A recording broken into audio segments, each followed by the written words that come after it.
পাখন্দ নে গুণ্ডা পেলেষ্টাইন আৰু ইজৰাইল যুদ্ধৰ সময়ত অসমত আকৌ কিহৰ যুদ্ধৰ ঘোষণা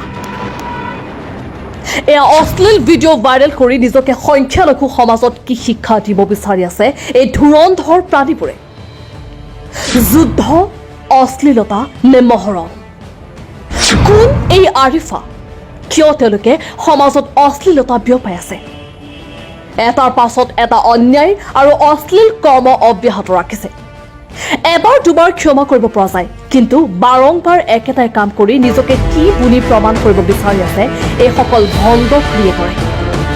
কি শিক্ষা দিব বিচাৰিছে সংখ্যালঘু সমাজত কাৰ ছত্ৰ ছায়াত একেটাই ভুল বাৰে বাৰে দুহাৰি কৈ আছে এই ভণ্ড আৰিফাই এটাৰ পাছত এটা ছোৱালীক টাৰ্গেট কৰাই পাখন্দ আৰিফাৰ মূল লক্ষ্য নেকি এজন দুজন নহয় কেইবাগৰাকীৰ বৈবাহিক জীৱনলৈ হেতালি খেলিছে এই ভণ্ড আৰিফাই ইয়াৰ আগতে বহুবাৰ ফেচবুকত অশ্লীল কাম কৰি বাৰংবাৰ ক্ষমা খোজাও পৰিলক্ষিত হৈছে এগৰাকী ভণ্ড আৰিফাই এইবাৰ আকৌ জুলফাক মুকলিকৈ যুদ্ধৰ প্ৰত্যাহ্বান দিছে আৰিফাই কি কথা নিয়ে আইছি নতুন কইরা জানুন রামায়ণ আবার যুদ্ধ কার সুমির আর আমার আর জুলফার ঠিক আছে 1 নম্বর সুমি 2 নম্বর জুলফা এই দুনুডরে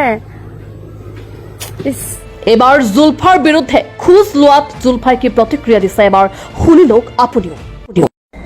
হাই গাইজ মই জুলফা চুলতানা কৈ আছোঁ আজি মই আপোনালোকৰ মাজত লৈ আহিছোঁ আৰিফা নামৰ ছোৱালীজনীৰ বিষয়ে কিছুমান কথা লৈ তো আৰিফা নামৰ ছোৱালীজনী মোৰ বৈবাহিক জীৱন ধ্বংস কৰিব বিচাৰি আছে কিমান দিন আগতে সুমি নামৰ ছোৱালীজনীৰ লগত তাৰ ছ'চিয়েল মিডিয়াত তাৰ কাজিয়া হৈছিলে সুমি নামৰ ছোৱালীজনীৰ ফটো এডিটিং কৰি ভিডিঅ' কেইটামান এডিটিং কৰি বনাই শ্লীলতা ভিডিঅ' বনাই ফেচবুকত আপলোড কৰিছিলে আপোনালোকে সকলোৱে দেখা পাইছিলে নিশ্চয় তো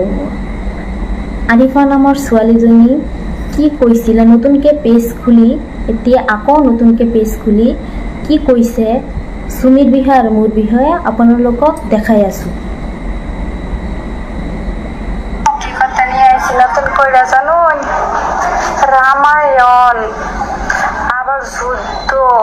কার সুমির আর আমার আর জুলফার ঠিক আছে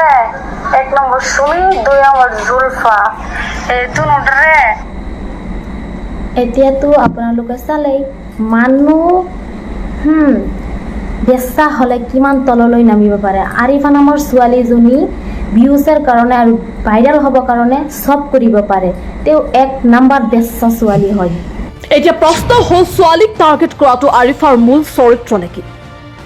ছোৱালীৰ জীৱনক লৈ হেতালি খেলাৰ অধিকাৰ এইগৰাকী পাখন্দ আৰিফাক কোনে দিছে এই সকল ভণ্ড অভদ্ৰবোৰে এটাৰ পাছত এটা অশ্লীল কাম কৰি কৈ আছে কিন্তু বিভিন্ন দল সংগঠনে সৰব হোৱাৰ পিছতো কিয় মাত নামাতে চৰকাৰ ব্যৱস্থাৰ লগতে কোনো ধৰণৰ পদক্ষেপ হাতত লোৱা নাই আৰক্ষী প্ৰশাসনে এনেধৰণৰ উদ্ভণ্ডালি আৰু কিমান দিনলৈ চলি থাকিব এখন অসমত কটকটীয়া হ'বনে আৰক্ষী প্ৰশাসন গুৰুত্বপূৰ্ণ সিদ্ধান্তত উপনীত হ'বনে বিভিন্ন ধৰণৰ দল সংগঠন সেয়া পৰৱৰ্তী সময়ত হ'ব লক্ষণীয় বিষয়